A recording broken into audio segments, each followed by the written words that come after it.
गे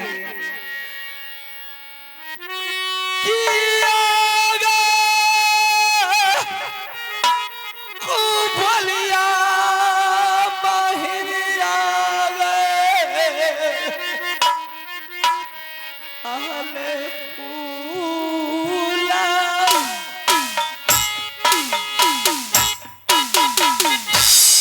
मैरा तो क्या मरा जो हारा दैया जे ये जे महलो है जे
की बेटी है गनी पुत्रा की बेटी एक सियाग बहु सौतीन एक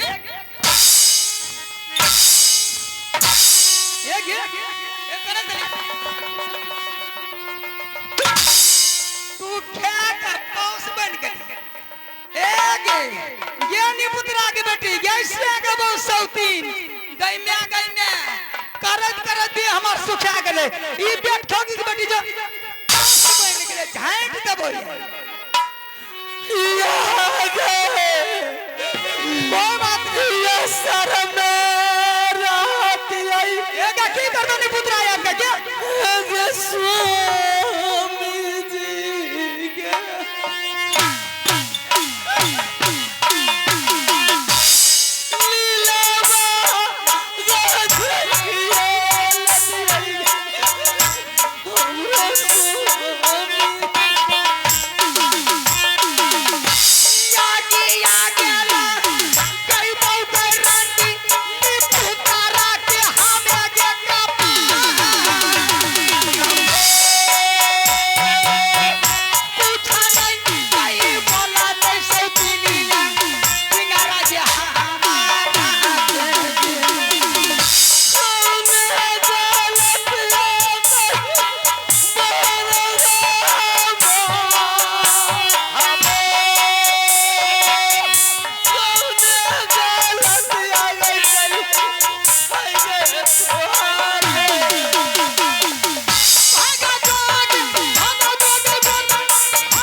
मेरी वचन नहीं रखी, मैं सौतन को पिटाई की, घर से मैंने बेगाना कर दी, घर में बच गई अकेली, मैं जारी महल एक चूका चूका के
सुन लो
क्या करा कहा भाई के दिला के गई पापिया आज दी सरकार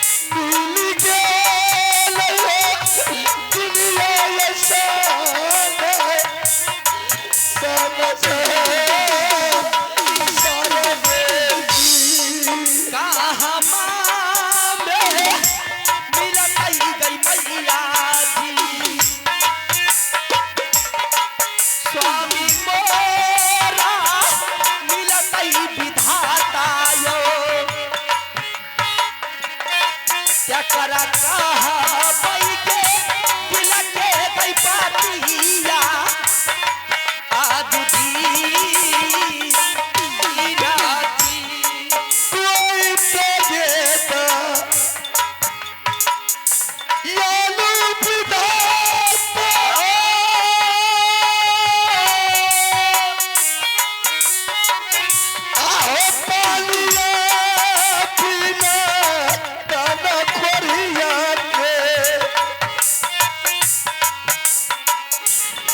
चैतन बाबू सब ये तो हो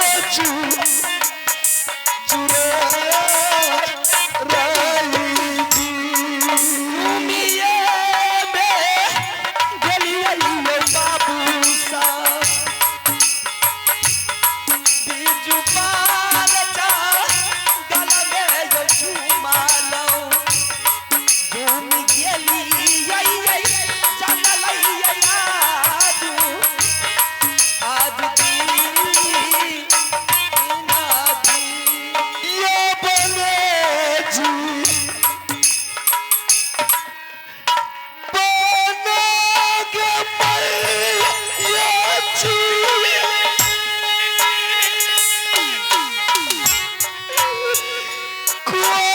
कुंवरिया के बचते नहीं दुनिया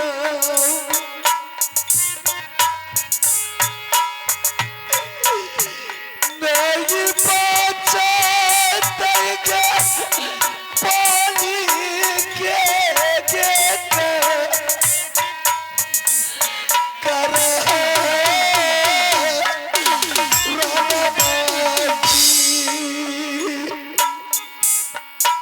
पानी स्वामी स्वामी ये क्या हो गए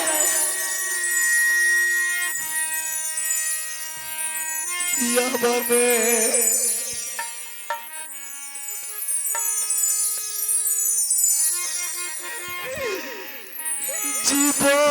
जीवन पथ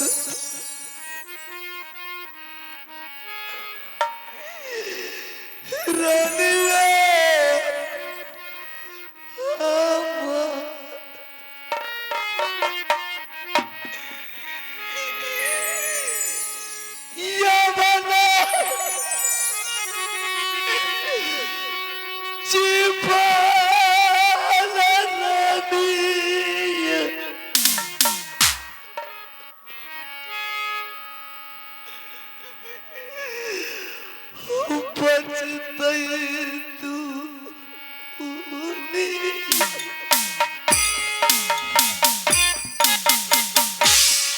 जरा लइगे खराम मैया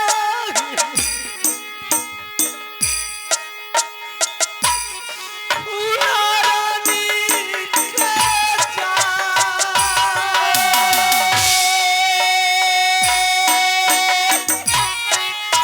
जरा रानी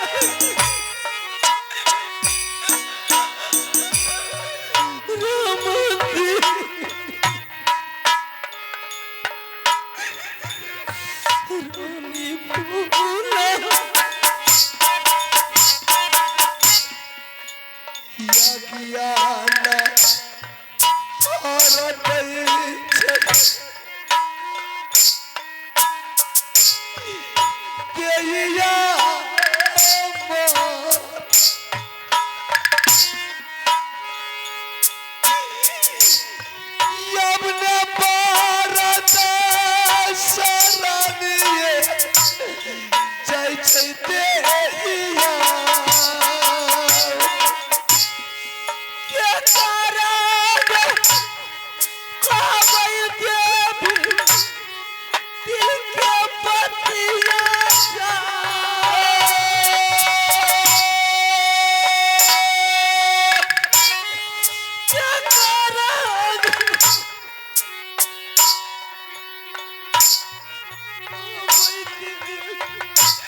जय जाय छै स्वामी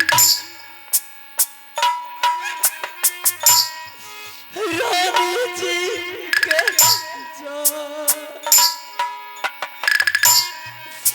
के कराय कबैया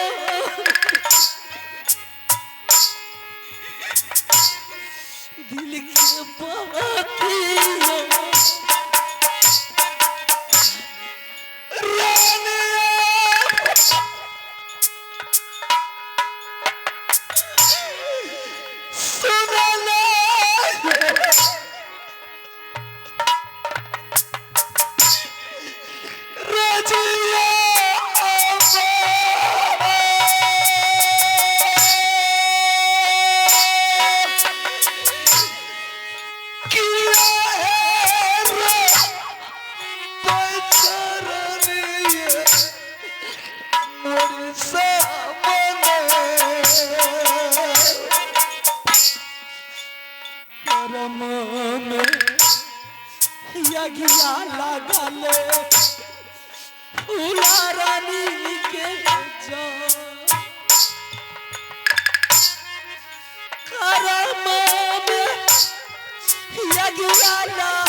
ऐसा पागल बन करके क्यों आई जंगल? कौन बताया था तुमको जंगल आने के लिए?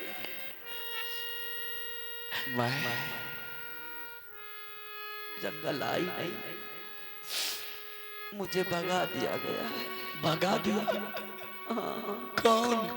ऐसा कौन सा गलती किया कि तुझे माल से भगा दिया है? बड़ी गोत्री ने मुझे भगा दिया है। क्यों? बड़ी गोत्री ने मुझे बुला करके कहने लगी कि रानी फूला, आज तारीख से जो भी काम है सब काम तुम करेगी। नहीं, मैंने ये बात से इनकार गई। जैसे ही मैंने ये बात से इनकार गई, मेरे झोटा पकड़ के जमीन पे गिरा दिया, लात मुक्का चलाने लगी। जब लात मुक्का से वो पीटते पीटते थक गई, झाड़ू सुपार की मार मारने लगी।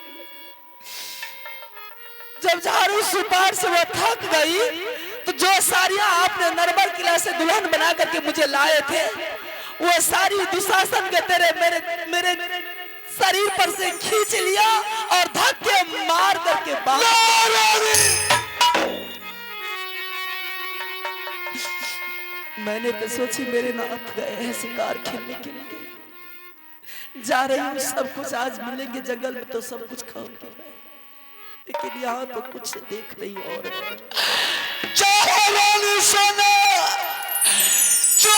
सोना का तोला मैंने फना करके नहीं ना किला से राजमाबा लाया और राजमाबा में मैंने महलों की रानी बनाया। आज वाले मेरे रानी को मार पीट करके घर से।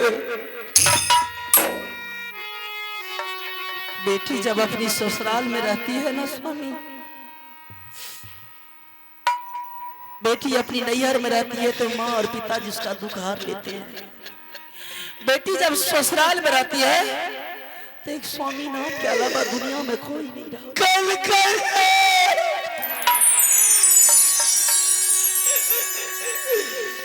चुनु मराने भाभी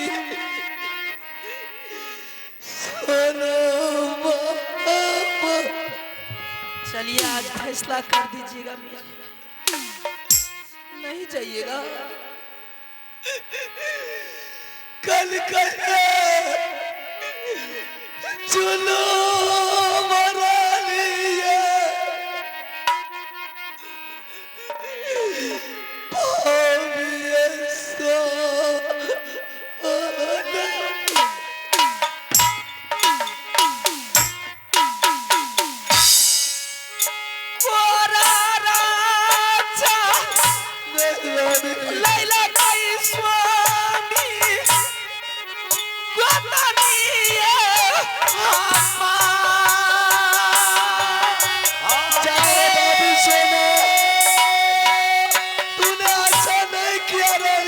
तूने तूने अच्छा नहीं किया। झाड़ू सुपाठा के मारा मारा लग गोतानी किया एक बोलिया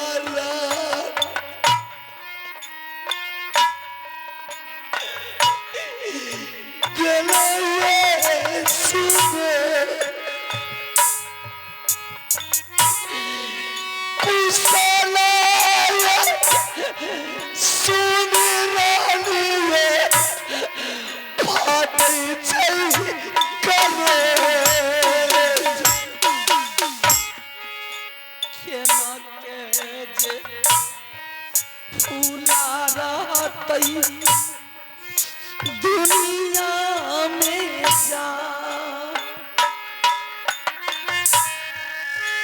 के यो सहारा है ते रानी फूलाबा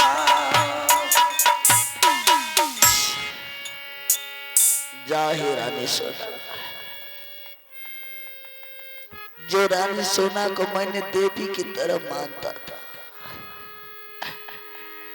आज वो रानी सोना ने मेरे रानी को घर से मार पीट करके निकाल दिया। ठीक है रानी, तुम यहाँ से वापस लौट करके राजमहल चले जाओ। कहाँ चले जाओगे? राजमहल चले जाओ। फिर उसी दरबार भेजते हैं जिस दरबार में मुझे कोरा चलाया गया है। कुछ नहीं होगा रानी। आप देख बेटा, अमरजीत सिंह कन्वर्ज स्कूल में पढ़ता है। अगर तुम्हारी बेटा कन्वर्ज स्कूल से राजमहल आ गया रानी, तो कौन तुम्हारी बेटा को भोजन देगा, कौन पानी देगा, तो कौन तुम्हारी बेटा को गोद में लेकर के खिलाएगा? बेटा गुरुदेव के नजदीक पढ़ता होगा। नहीं रानी नहीं, मैंने गुरुदेव के नजदीक मैंने बेटा को रख चुकी। तुम मेरा मोह माया अपनी आत्मा दिल से निकाल दे रानी। क्या? मेरी ममता को तुम अपनी कलेजा से निकाल दे। तुम यहाँ से वापस लौट करके चले जा। कब मेरा प्राण छूट जाएगा रानी, उसका कोई ठिकाना नहीं है। इस हाल में मैं आपको छोड़ करके चली जाऊंगी। चले जा रानी, चले जा। नहीं होगा तो वही चंडाली भाभी का तूने नौड़ी बन करके किसी तरह से अपना गुजर बसर महलों में कर लेना। अब इस हाल में छोड़ करके चली जाऊंगी। जा, चली जा। ना किसी शास्त्र ना किसी वेद पुराण में लिखा हुआ है कि पति के कष्ट हो जाने के बाद पत्नी छोड़ दो। अग्नि के साथ फेरा लगाने के बाद वह कसम रिवाज से होती है। यह बंधन बांधा जाता है जहां अग्नि की साक्षी होती है। आज इस हाल में मैं आपको छोड़ करके चले जाऊंगी। कल आपने अच्छे थे, आपके बाजू में ताकत, कमर में लंगी तलवार सोचते थे। यहाँ की दुनिया के लोग देखते थे तो सलामी ठोकते थे। आज आपके शरीर में कुष्ठ हो गए हैं, सब छोड़ करके चला गया है, तो क्या रानी भी बेचारी छोड़ करके चली जाएगी? अब मैं समझ गया कि तुझे भाभी सोना की डर हो रही है, इसलिए तूने मुझे छोड़ करके जाने के लिए राजमहल नहीं चाहती।